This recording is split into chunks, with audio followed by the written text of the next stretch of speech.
Life is a hideous thing, and from the background behind what we know of it appear demonical hints of truth, which make it sometimes 1,000-fold more hideous. Science, already oppressive with its shocking revelations, will perhaps be the ultimate exterminator of our human species, if separate species we be, for its reserve of unguessed horrors could never be borne by mortal brains if loosed upon the world. Those are the opening sentences of a short story by H.P. Lovecraft entitled Facts Concerning the Late Arthur Jermyn and His Family.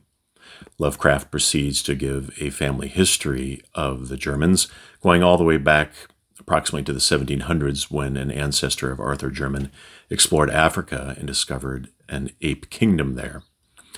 Throughout the centuries, there were various tragedies and unfortunate events which plagued the Jermyn family, culminating in the early 20th century when Arthur Jermyn himself discovered a rather shocking thing about his family's past, which led him to end his life. This is definitely a weird story by Lovecraft, worthy of being included in a volume by Penguin Classics entitled The Call of Cthulhu and Other Weird Stories.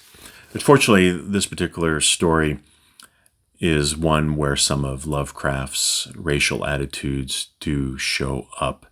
But I do nevertheless recommend reading this story to understand who Lovecraft was, what his outlook on things happened to be at that time, and how he shaped later fantasy and science fiction and horror writers through that sort of fantastical, horrific imagery that he evoked through his writing.